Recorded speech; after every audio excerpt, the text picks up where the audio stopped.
Hi everyone, welcome for tonight's episode, and I just want to say thank you for everyone for joining, also the team behind this as well. So my name is Mark Williams. I'm known for fathers, but I actually campaign for all parents, supporting all parents for their mental health as far better outcomes for the whole family and their child's development.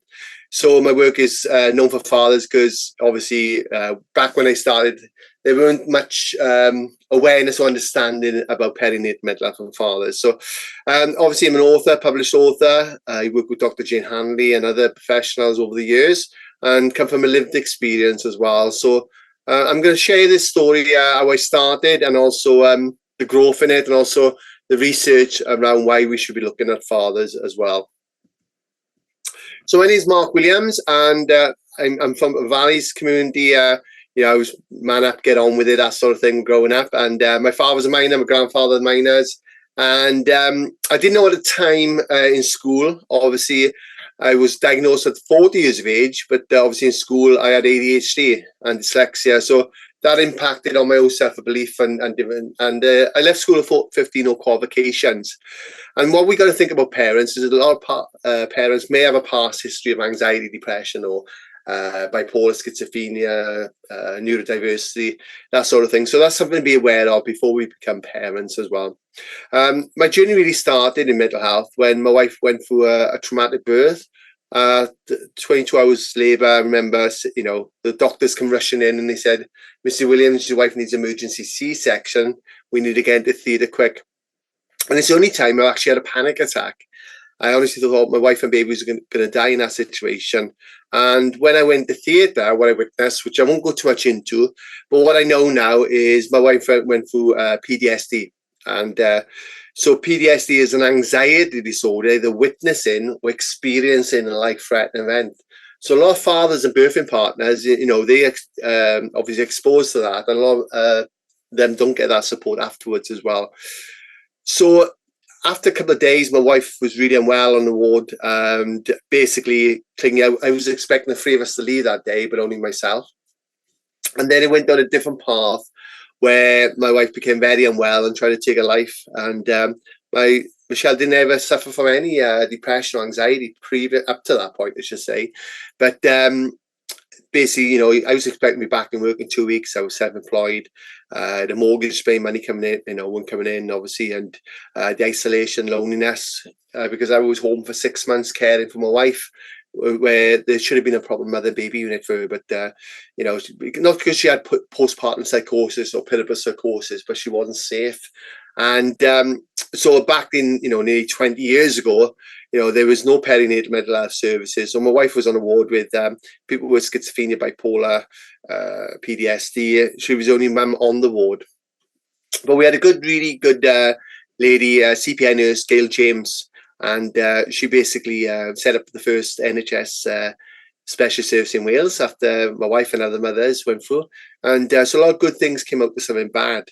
But my wife, for instance, it was a huge shock, because you're in this world where you didn't know anything about postnatal depression. So my wife was actually diagnosed with postnatal depression, severe postnatal depression. So later on, we know that PTSD and postnatal depression overlaps as well, and I'll explain more about it later.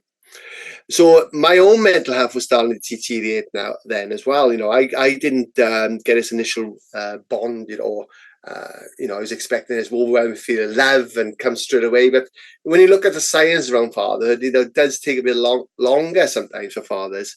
So I think that being home for 6 months, I was able to bond skin to skin. I was doing things I self-taught, for instance, so I helped that bond and attachment. But still, I was really unwell, and everything I've seen, and the lack of sleep on its own.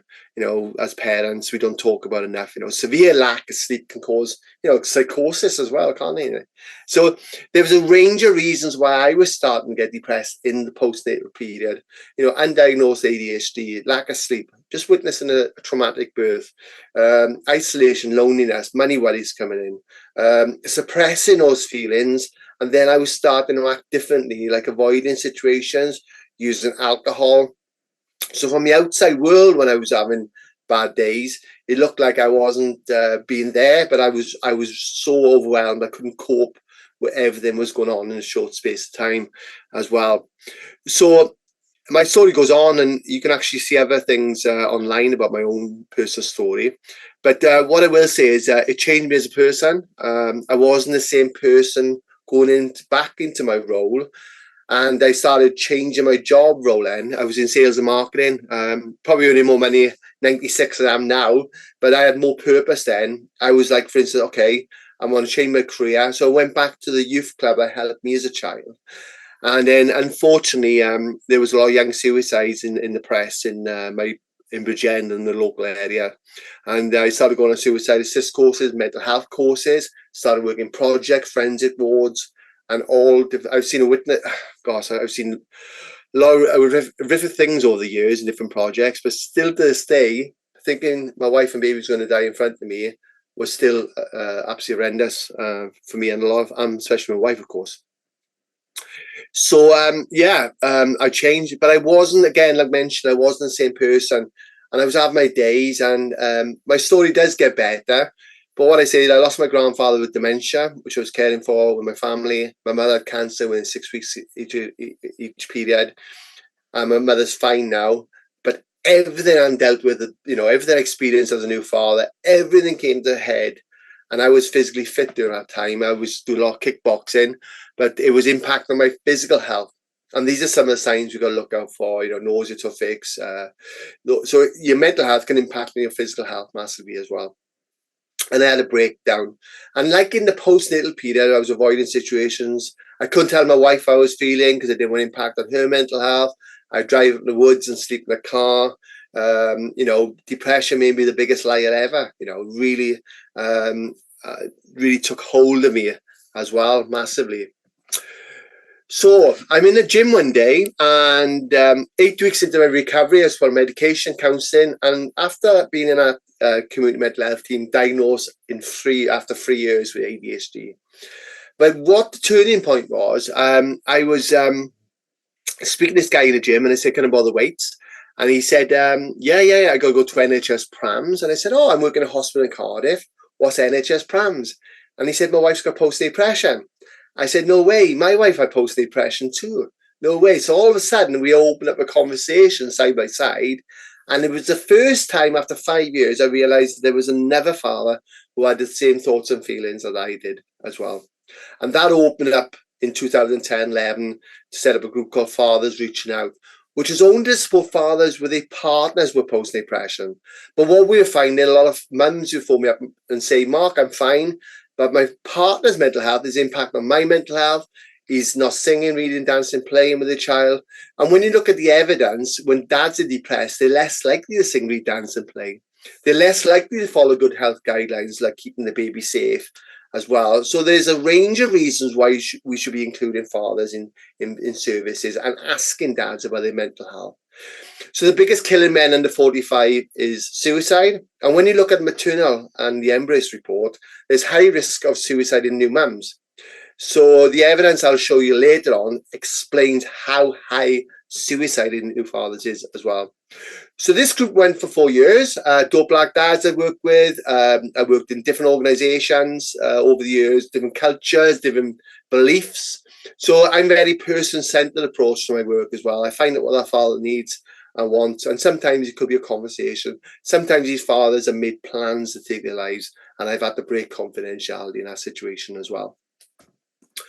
So I'm doing an article in, I think it's 2011, and they said, okay, we want to share your group. Will you do a brief story? And I said, yeah, that's fine.